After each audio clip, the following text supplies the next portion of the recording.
Nicolás Gómez Arenas, Hombre, William, nuevamente bienvenido a su casa. como siempre, de mis primeras entrevistas fue aquí en la barbería y siempre un gusto No, la estar aquí con primera. usted. Creo que la primera, sí, sin lugar a dudas. Sí, Sí, señor, acá con el maestro aquí. William Calderón. Y como testigo tu bisabuelo, mira, Claro, pues esa yo te la traje. así es. Sí, sí, sí. Bueno, el país está viviendo la peor de las crisis. Podríamos decir que sí, sí, señor, lamentablemente. No hay gobierno. ¿Y qué líder se vislumbra en el horizonte de la política nacional? Yo creo que no hay uno solo, hay un cambio generacional Sí, que lo ha generado esta misma crisis, sin lugar a dudas. Petro ha sido un factor unificador de la oposición, ha sido un factor unificador de la oposición ciudadana, que es la que marchó el 21 de abril. Ha sido un factor unificador también de pedazos que creíamos estaban con el gobierno, que podríamos llamar como centro, como el santismo, pero que hoy, dado el descontento que genera Gustavo Petro, pues están o se han tornado de oposición, con unas pizcas de oportunismo de personajes como Gaviria, de personajes como Fajardo, que en parte fueron medio cómplices y medio aliados de Petro en algún punto y hoy en día pues están más que arrepentidos, ¿no? Pero sin lugar a dudas estamos viendo que hay un cambio generacional sobre los liderazgos, ahí hay muchas personas, pues entre esos tengo que decir obviamente mi padre que ha hecho un cambio vital de vida pasando del derecho a meterse en la política. Con Salvación Nacional, pues en ese cambio generacional yo creo que entro dentro de las inferiores del fútbol político, pero el partido creo ¿y tú que, eres de las cuales? ¿Sub 30, sub qué? no, yo soy sub-26, Ah, qué digámoslo bien. por ahí. Pero yo creo que mi padre ha hecho una gran labor, hemos hecho un gran liderazgo, una construcción muy difícil, William, de un proyecto político nuevo, de un partido pues, que fue muy grande, que fue el partido de Álvaro Gómez, pero que después de su muerte, de su magnicidio, pues se extinguió y que nos tocó volverlo a revivir, ¿no? Y en ese revivir del partido, pues logramos una cosa, yo creo que espectacular en el tema de 2023, en donde logramos casi medio millón de votos, casi 138 credenciales, No me digas, Villavicencio. sacaron casi medio millón de votos. Sí, medio millón de votos seguro. El problema es que esto con el fenómeno de las coaliciones, hay veces es muy difícil contar los votos certeros que uno Sí, puede tener, pero en nuestro análisis muy aterrizado, sin extrapolar ninguna de las cifras, creemos que estamos sin lugar a dudas en ese rango. Eso nos convierte, yo creo que en una fuerza política emergente muy importante en Colombia, junto con otros partidos. En esta, que también es una época de proliferación de partidos, creo que es un resultado muy bueno. Pero pues el partido le fue bien, yo hice mi candidatura al Consejo, que nos fue yo creo que bien para ser la primera vez, pues ¿cuántos votos sacó? como 6.000 votos. Bueno, Sí, obviamente todavía está uno joven para echarse cremita en las quemaduras, todavía sanan rápidamente. ay, Y lo que queda es camino por recorrer y aquí yo creo que el afán tanto mío como el de mi padre, como de las personas que están en Salvación Nacional y muchos colombianos es la preocupación que tenemos con para dónde va el país, ¿no? En manos de este señor y de un proyecto que nos ha denotado que no solamente es corrupto, sino que es perjudicial para la nación y su futuro. Y en el tema del cambio generacional, yo creo que sin lugar a dudas estamos nosotros, hay unos quíntuples que llaman en el CD, en el Centro Democrático, que son de valorar, que son personas muy importantes que llevan una carrera que es de admirar en muchos casos, en donde creo que hay una Paloma Valencia, María Fernanda Cabal, Miguel Uribe y Paola Holguín son o van a ser contendores no solamente para lo presidencial, sino también para las regionales de sí, 2027. pero si Uribe los deja, porque es que el tema ahí es muy difícil, es un camino muy empedrado. Y Uribe termina siendo el mayor obstáculo para sus propios amigos. Pues hasta ya no me atrevo a comentar. Yo creo que igual el presidente Uribe tiene que tener en cuenta que el partido, su partido tiene que continuar. Y estos liderazgos jóvenes, pues creo que son ese relevo generacional para dentro de esa colectividad. Y creo que le hace bien al país soltar. Hay Sí, veces el caudillismo, y siendo nosotros pues también proviniendo de una familia que ha sido caudilla en su momento, pues Laureano fue caudillo sin lugar a dudas del Partido Conservador total. por 45 años. Creo que es importante, sobre todo en esta época moderna, aprender a soltar. Y el presidente, creo que todo el mundo valora su legado, pero también con las circunstancias y las infamias que ha enfrentado, pues eso le ha obligado a mantenerse vigente. Pero también creo que si logramos salvar el rumbo en 2026 y recobramos el camino del país en presidencia y en Congreso, yo creo que es bueno que esas figuras históricas de la política colombiana, pues moderna, den también un paso al costado y permitan que nuevos liderazgos de su propia colectividad, digamos, liderazgos que él mismo ha criado y fomentado, pues continúen su legado. Nosotros estamos en otro cuento, nosotros somos conservadores, no somos uribistas, respetamos con todo el cariño al presidente, pero estamos haciendo un proyecto político diferente, tenemos grandes diferencias con el Centro Democrático, así como también nos unen muchas cosas, pero tenemos unas visiones distintas. Ahí también, yo también, digamos que salto un poco el puente hacia Cambio Radical, ahí está una persona como David Luna que sí fue santista, sin lugar a dudas, pero creo que ha hecho un liderazgo que es de resaltar en estos días de oscuridad que estamos viviendo en el país. Y ahí pues usted puede nombrar otros liderazgos como el tema de Federico Gutiérrez, el tema de Jaime Andrés Beltrán en Bucaramanga, Andrés Julián en Antioquia.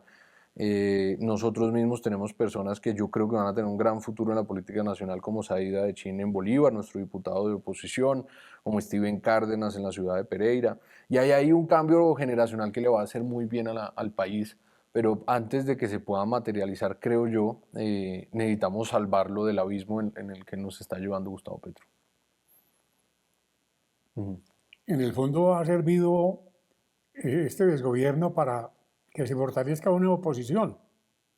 Sin lugar a dudas no habíamos sido oposición per se, acá siempre el establecimiento gobernó, lo que Álvaro Gómez en sus grandes frases pues, denominó en su gran contexto el régimen, no necesariamente el presidente de turno, sino lo que lo rodea, el régimen, el establecimiento del Congreso, creo que sigue siendo hoy tan poderoso que hasta va a acabar con Petro, ¿no? Porque la misma corrupción que estamos viendo hoy en día la hace en parte la izquierda, por supuesto, pero también ese régimen, ese establecimiento político tradicional ¿Y que cómo hemos ve al detestado. Partido Verde?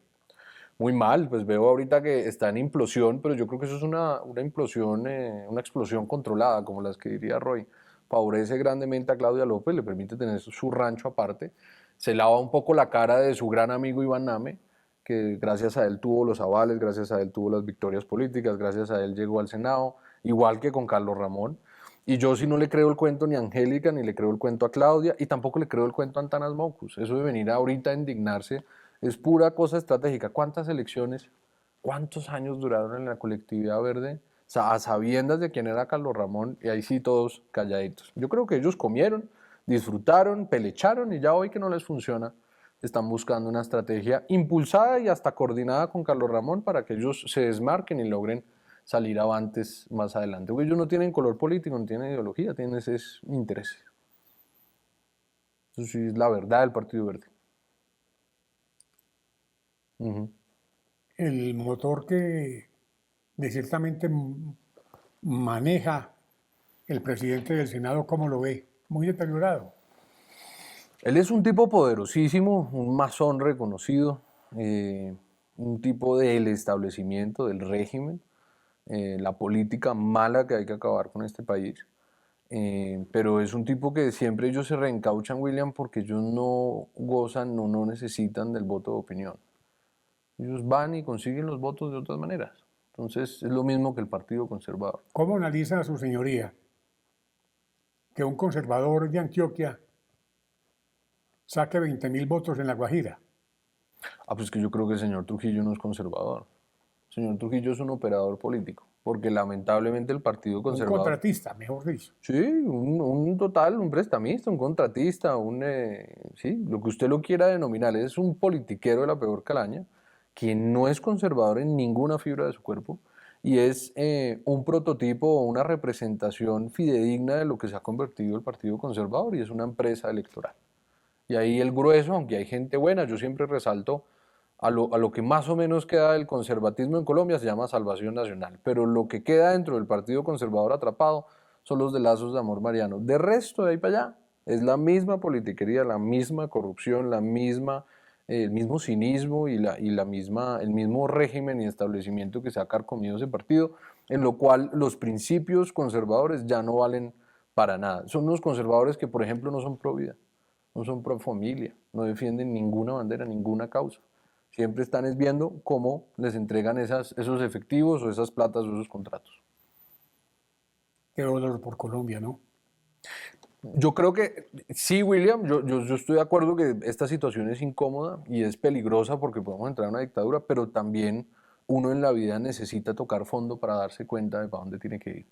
Y esta es una etapa que los colombianos, si no aprendemos de esta etapa y no aprendemos también del pasado, porque es que lo de Petro no excusa el mal manejo que habíamos vivido antes, el mal manejo de gobiernos principalmente liberales, principalmente de establecimiento. Qué tristeza. Uh-huh. El establecimiento se derrumbó. Todavía sobrevive y el establecimiento siempre se reencaucha. Y usted va a ver que esos mismos politiqueros tradicionales, apenas tengan una buena sensación de quién va a ganar en 2026, allá van a parar. Y lo que depende y lo que los colombianos necesitamos comenzar a cambiar y a entender es que en 2026 no podemos elegir a otro presidente que negocie con la clase política tradicional.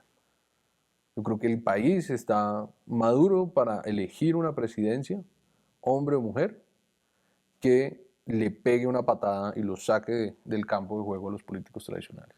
Eso es lo que se necesita hoy. Y si Petro no nos ayuda a ver eso, ahí sí creo que apague y vamos. El, el establecimiento político en Colombia está obviamente, lo integra un grupo de contratistas, en su mayoría. No son congresistas, no tienen opinión, tienen contratos, Son muy, sí, van por debajo de la mesa. ¿sí? Mm. Entonces, en esas condiciones,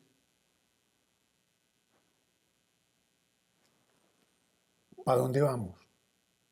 Esos son los financiadores, los contratistas son los que financian esa clase política tradicional y son los principales interesados de que las cosas no cambien, de que personajes como Name, como Trujillo, como el Partido Liberal, el Partido Conservador, el Partido de la U mantengan todavía el poder, porque esos partidos siempre son coherentes, William, siempre son de gobierno.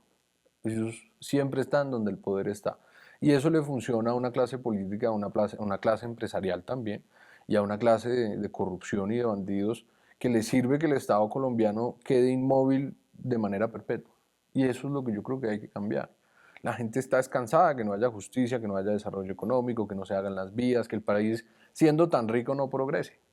Y eso principalmente es porque hay, sí, un establecimiento, un régimen, un grupo de personas interesados en que eso se mantenga así. Y eso es más allá de la izquierda y la derecha, porque mire que hoy que llegó el gobierno del cambio, el gobierno de izquierda, el gobierno progresista, pues terminó siendo igual de ladrón a los que criticaban en ocasiones anteriores. Entonces yo creo que aquí ahí es un llamado a la reflexión del país. Y si no vamos a elegir algo distinto en esta oportunidad, que realmente dé un cambio radical hacia una visión de país, del desarrollo económico como la que visionaba, por ejemplo, Álvaro Gómez, pues estamos muy equivocados y vamos a quedar atrapados en lo que estamos hoy en día. Sin lugar a dudas. Vamos para allá. Estamos viviendo la peor crisis que se tenga historia en Colombia. La violencia. El sur del país le pertenece a los fascinerosos. Sí. El occidente de Colombia está en manos de los grupos criminales. Es muy doloroso esto. Sin lugar a dudas, yo creo que aquí hemos entrado en unos ciclos de negociación eternos, unos ciclos, acá nos ha vendido un sector político la idea de que negociando la ley con los criminales una y otra vez, sin importar el contexto, va a lograr la paz que tanto anhela este país. Y yo creo que eso es muy equivocado.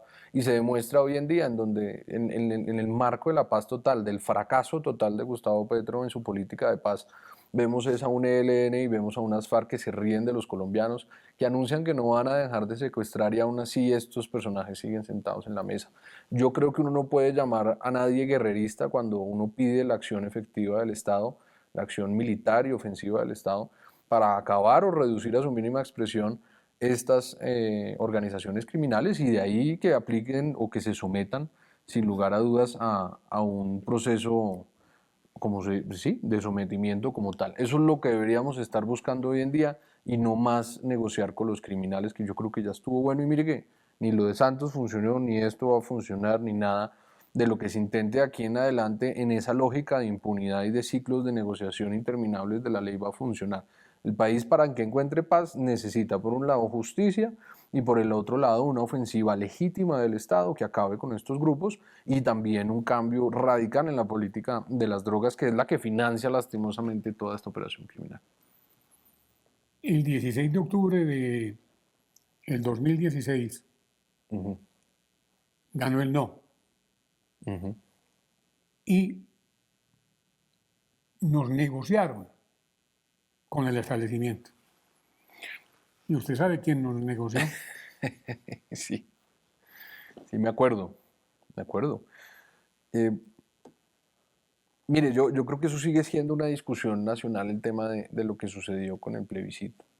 Yo creo que fue un error garrafal por parte de los voceros del no, de haberse ido a arrodillar al peor traidor que ha tenido el país, que es Santos. Al peor de los peores. Y no es por hablar de manera conspirativa, porque fíjese usted, siempre nos llamaron exagerados por hablar de castrochavismo, por hablar de los riesgos de la izquierda, y fíjese, hoy estamos a puertas del comunismo moderno, que es lo que encarna Chávez, lo que encarna Maduro y lo que encarna Gustavo Petro, pero también todo esto, o sea, quien nos condujo a donde estamos es Juan Manuel Santos. Petro no hubiera podido ganar sin el apoyo de Juan Manuel Santos y sin el beneplácito de él. Y hoy todos sus alfiles, Juan Fernando Cristo, Alejandro Gaviria, Sergio Fajardo, se están reencauchando y alejándose del desastre de la corrupción que ellos mismos promovieron, y ahí es donde depende de los colombianos pasarles factura o no, o si vamos a seguir eligiendo a los mismos señores que hoy nos tienen fregados. Entonces, pues el tema de la paz, vuelvo y le digo, William, la solución no es la negociación constante de la ley, sino es que la ley opere y que la justicia en Colombia sea una realidad. Ahí se encuentra la paz. Y que nos hayan vendido en el plebiscito del no, a mí sí me deja un sinsabor de que si Petro hacia 2026 se atreve a hacer un proceso constituyente por una vía o la otra, esos mismos que nos vendieron en el pasado nos estén vendiendo hoy en bandeja de plata hacia el futuro. Y Petro sabe que eso es una posibilidad en donde ellos lleven, como usted muy bien decía, a este país a una situación de bloqueo, a una situación de paro armado por medio de las FARC y del ELN, y el empresariado termina arrodillado. Si este país se frena 60 días, se revienta. ¿Cierto? Y esa clase política, pues yo creo que es muy propensa a ceder. ¿Y dónde están los empresarios? Venga, yo no sé, nosotros hemos tenido, gracias a Dios, empresarios que creen en nuestra causa, que nos han colaborado, pero también hemos tocado las puertas de otros grupos en donde uno los ve temerosos, los ve asustados, y el gobierno Petro ha sido muy hábil en coger, por ejemplo, a las superintendencias como un brazo armado político para poder ponerles un yugo a los empresarios, hacerlos temerosos de irse en contra del gobierno. Pero también los empresarios creo que pecan en muchos sentidos en confiarse y en creer que acomodándose al tirano las cosas van a funcionar y que esto solamente es una época pasajera. Hay una frase que a mí me encanta de Winston Churchill que se la comparto a ese empresariado que hoy se siente apolítico, que no se quiere meter, que no quiere apoyar a los partidos, que no quiere apoyar a la oposición por X o Y motivo, y es que uno no puede negociar con el tigre cuando uno tiene la cabeza en su boca. Y eso es lo que nos está pasando hoy en día. Y los que más tienen que perder, que son los empresarios. Si esto cae en una espiral como Venezuela, que va para allá, que es lo que quiere el petrismo, quienes más van a perder sus capitales, sus activos, su patrimonio, su esfuerzo de vida van a ser los empresarios. Y bajo una teoría de que es que aquí esto es un momento de la historia que ya va a pasar y en 2 años volvemos a reencaucharnos, creo que se equivoca. Y creer que Petro es ese pequeño personajillo crédulo, borracho, reaccionario, que realmente no piensa, que es hasta medio bruto, es un error gigantesco. Petro es un tipo sumamente calculista, sumamente siniestro, y yo creo que en el plan de ellos van muy bien. Acá la gente dice que el gobierno es muy inepto, pero yo creo que ellos van muy bien. En su plan van muy bien. ¿Cómo está viendo Bogotá? Bogotá, pues después del desastre de Claudia López, que hoy intenta también salirse y desmarcarse del desastre Estoy aterrado con petrismo, eso. la capacidad, yo creo que yo siempre creí que el camaleón peor, el camaleón político más descarado que tenía la política colombiana era Roy Barreras, pero Claudia López lo barre, lo trapea. Claudia López es, yo creo que la politiquera No, pero con es más que astucia es y con más cínica, cinismo. cínica. Claro, es una persona que no tiene sangre en la cara, que hoy se está intentando desmarcar de lo que ella misma llevó a la presidencia. Acuérdese que ella De lo dijo, que, de ese proyecto que ella ayudó a engendrar. pues William, acuérdese cuando nos decía que ella votaba 1.000 veces más por Petro, que ella estaba convencida de eso. Entonces acá no podemos los colombianos tener una memoria de tan corto plazo y necesitamos entender que acá hay unos personajes que están en coerción y en articulación con el petrismo. Pero en el tema de Bogotá, recuperar Bogotá después del desastre de Claudia López, que estamos investigando porque esa alcaldía fue de todo menos anticorrupción y hay que sacarle esos trapos sucios al aire, porque si Daniel Quintero está ahorita padeciendo las investigaciones y los escándalos, los de Claudia López no demoran. Porque yo estoy seguro que la alcaldía de Bogotá, como le digo, fue todo menos anticorrupción. Y ahí es donde estamos haciendo una labor y necesitamos hacer una labor para que esa señora no tenga ninguna posibilidad para ser presidente de la República. Porque eso sí que terminaría de acabar con, Y es que con está el país. empeñada en eso. Claro, y le digo el tema de Bogotá muy cortamente. Yo creo que el reto que tiene el alcalde Carlos Fernando Galán es gigantesco. El tema de seguridad puede, perdón la expresión, William, joderlo. Si él en los primeros días que ya se le están pasando, que ya pasaron los 100 días, no tiene resultados concretos en seguridad, no solamente que salgan las patrullas, no solamente los videos en redes sociales, sino que los indicadores no bajan, por ejemplo, como si están bajando en Bucaramanga y en otras ciudades. En Bogotá, yo creo que ahora va a pasar una factura gigantesca, porque aquí las personas de a pie son las que más desesperadas están. Tenemos un rezago gigantesco en infraestructura, en donde yo creo que si el alcalde no se pone en las pilas a entregarle a la ciudad las obras que Claudia López no hizo, a entregarle las entradas y salidas a la ciudad, a demostrar que las obras sí se pueden hacer con rapidez y sin corrupción, le van a cobrar al alcalde una gran factura. Y creo que el alcalde tiene otro deber gigantesco y es acabar el derroche por un lado de la ciudad, porque esto es una ciudad que derrocha billones de pesos. Yo en la campaña del Consejo siempre insistí en que hay que hacer un plan radical de austeridad para coger esos dineros y enfocarlos e invertirlos en lo que realmente la ciudad necesita, que le va a generar desarrollo.